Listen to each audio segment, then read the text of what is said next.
Hi everyone! Good evening, I'm back. This is Brusas and welcome back to my YouTube channel. Oh my gosh, this is it guys, pag-uusapan natin ngayon. Gaano nga ba kalakas ang mga pambato natin dito sa MGI All-Stars? Yan ang pag-uusapan natin ngayon. But before anything else, hello Philippines and hello beautiful people, mabuhay! Kamusta kayong lahat? Sana lahat po kayo ay okay at safe ngayong araw na ito. At syempre sa lahat naman ng mga bago nating subscribers dyan, hello po sa inyo lahat.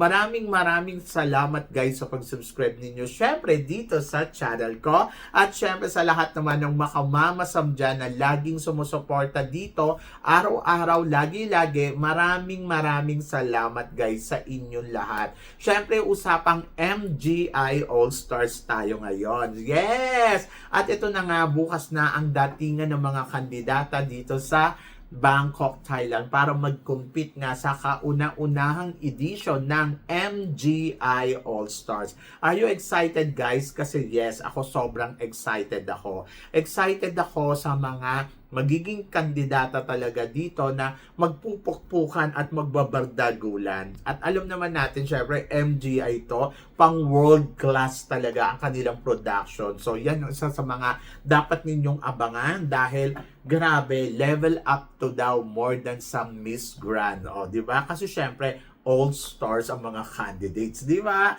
So, yon. At looking forward talaga ako dyan sa magiging host, tapos sa magiging eksena ng mga kandidata, sa production number nila. Oh my gosh, nakakaabang-abang. Alam mo yung kaabang-abang talaga. At grabe, ngayon pa lang nararamdaman ko na ang tindi ng mga pambato natin. In fairness, ang sabi nga nila sa akin, Mama, sa tingin mo lahat ba sila kaya pumasok sa top 5? Bakit hindi, di ba? So yon. So ako yes, naniniwala ako na kaya nila. So lahat yan papalo. So simulan natin dito kay Kaylin Trajano.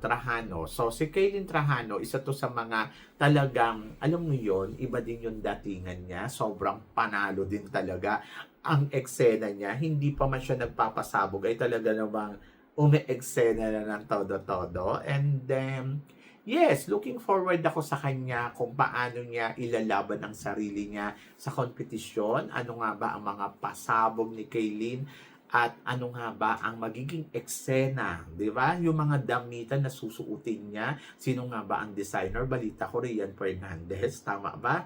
And then, ayun. So, anong kulay? Ano ang eksena?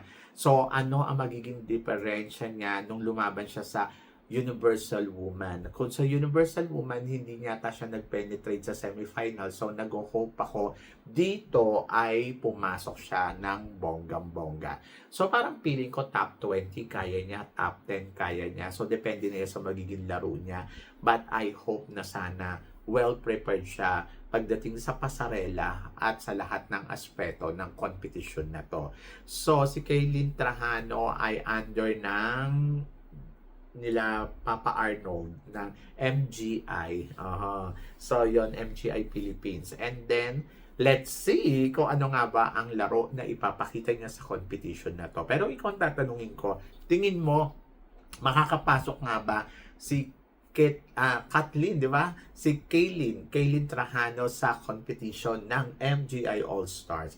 And then next, syempre si Imelda. Oh my gosh, si Imelda na maintriga. Oo.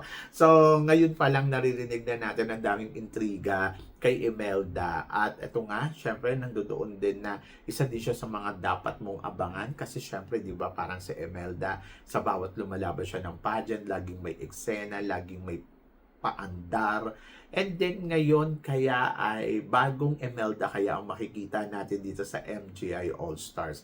Last time na sumali si Imelda sa Miss Earth noong international pageant at ayun na medyo naging hindi maganda ang naging character ni Imelda doon. And then nagulat tayo kasi nagbalik siya dito sa Miss Universe Philippines at siya ang naging pambato ng aklan na medyo nagulat din tayo kasi hindi niya natapos yung pageant. Kasi ang reason daw ay transition niya para dito sa MGI All-Stars. But let's see kung ano nga ba ang magiging eksena ni Imelda. Kung si Imelda nga ba ay mapuprove niya sa atin lahat na, alam mo yon, na talagang isa siya sa mga palaban na kandidata, di ba?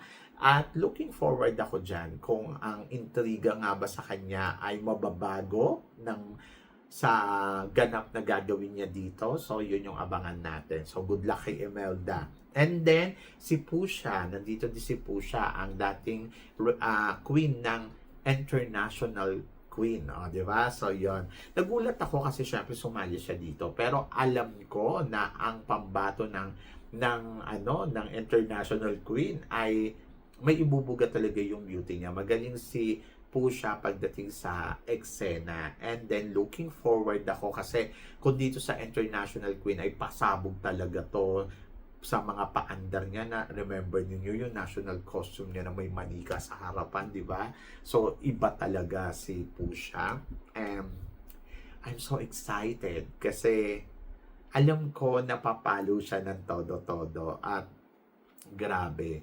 Sobrang naniniwala ako na isa to sa mga lalaban. Pagdating sa ano. So, sana wag lang siya ma-El Tocuyo kasi 'di ba, yung mga trans kasi na lumalaban sa mga female pageant nagkakaroon ng problema. Yung alam mo yun, hindi sila nakakapasok sa semifinals kaya medyo nakakakaba at nakakatakot. Pero syempre laban. And then eto na, syempre pagdating naman syempre sa pambato natin na si Alexia Nunez, o isa siyang Brazilian model na talagang, iba din ang beauty nito. Ito yung inaasahan ko na isa sa mga, alam mo yon, parang feeling ko makakarating sa dulo ng kompetisyon. Iba kasi yung vibes niya, tapos iba yung ganda. Sobrang excited ako sa kanya kasi first time ko lang siya mamimit sa pageant. Hindi kasi ako nanonood talaga ng niya, tawag dito. Hindi ko pa siya napapanood. Pero ngayon, interesting. Kasi yung nagpakilala siya, talagang may ganda talaga si ate, no? At palaban din talaga yung beauty niya. Kaya sabi ko, ay bongga to. So looking forward ako na Lexi ko ano yung eksena na gagawin niya dito. At laban yan, di ba? So yan. And then, next is, sino ba? Eto nga. Syempre iba din at talagang umaarangkada ng bonggang-bongga. Ang pambato ng Gasini Ganados. Di ba? So, yan.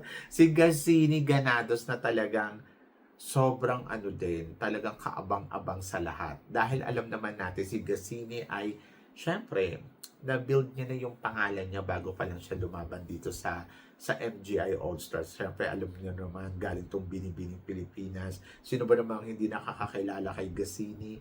And then, lumaban ng Miss Universe. Akala natin yun na yung katapusan Pero, eto na nga. So, nandito na siya sa MGI All-Stars. So, siyempre, iba ang magiging paandam ni Gasini. Iba yung magiging ganap. At looking forward ako kasi, siyempre, noon kasi, nung lumalaban siya ng Miss Universe, alam natin na palaban na talaga ang Gasini. Lalo na sa mga styling niya, talagang hindi naman niya nagpapakabog. Pero, ngayon, ang titignan mo siya kung gaano na siya ka-matured talaga pagdating sa competition. Kung ito ba ay mas palaban na ba talaga siya, kaya niya ba ipanalo ang laban ng Miss Universe Philippines, and then be positive for her. Kasi hindi natin alam kung paano niya to pinaghahandaan. Pero nakita naman natin yung mga pasabog, di ba? Sobrang feeling ko, okay, talagang paandar talaga ang Gasini. Dito pa lang sa mga teaser niya, talagang mapapanganga kayo na parang, wow, Gasini Ganados is back, di ba? Pero mas tinitingnan ko siya ngayon na mas matured, mas parang alam niya na yung ginagawa niya, mas parang palaban, mas parang marunong ng umeksena. So, looking forward ako sa kanya doon. At I'm so excited dahil syempre, alam kong inaabangan talaga ng lahat ang Gasini. Di ba? So, yon. At malalaman natin yan very soon kasi malapit na. So, bukas na nga, lilipad na sila dito sa Thailand. And bukas ang simula ng bakbakan, no? 'Di ba? So tingnan natin kung paano nga ba mag-shine like a diamond star ang mga beauties ng ating mga pambato dito sa NGI All Stars. So kung irarank ko sila, I think is ayun nga, ganun nga. Nakikita ko si Gasini Ganados talaga yung aabangan ng lahat. Kasi iba talaga yung dating ni Gasini Ganados. And then parang feeling ko si Pusha. Ayan. So nakita na kasi natin kung paano lumabas si Pusha. Eh. Babaihan din talaga. At alam mo yon kung itatapat din naman siya kay Indonesia, parang feeling ko mas kayang manalo ni Pusha.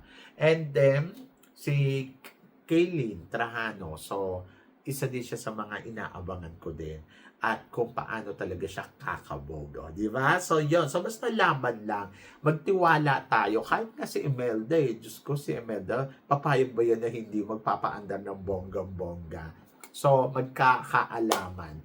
Magkakaalaman kung sino nga ba ang kakabog, kung sino nga ba talaga ang winner, at kung sino nga ba talaga ang pang MGI All-Stars. So, di ba? So, tingin ko si Gasini ang isa sa mga I think kayang manalo. Siya yung pinaka, natin, bala talaga ng malakas. So, yun. So, malaman natin yan. Pero ikaw tatanungin ko, tingin ninyo, si Gasini nga ba ang mananalo dito sa first edition ng MGI All-Stars or malulusutan siya ng ibang kandidata? So, please comment below para at least malaman ko naman kung ano naman ang chika mo dito sa mga tinatalakay natin. Syempre, maraming salamat po sa inyong lahat sa love and support na binibigay ninyo. Syempre, dito sa channel ko. At sa mga hindi pa nakaka-follow at nakaka-subscribe, baka naman please don't forget to click like and subscribe my channel. At i-click nyo na rin po ang notification bell to more updated. Siyempre sa aking mga chika. Sabi ng ganon, always keep smiling and laban lang. So guys, hanggang dito na lang. Hanggang sa muli nating chikahan. See you tomorrow. Thank you guys.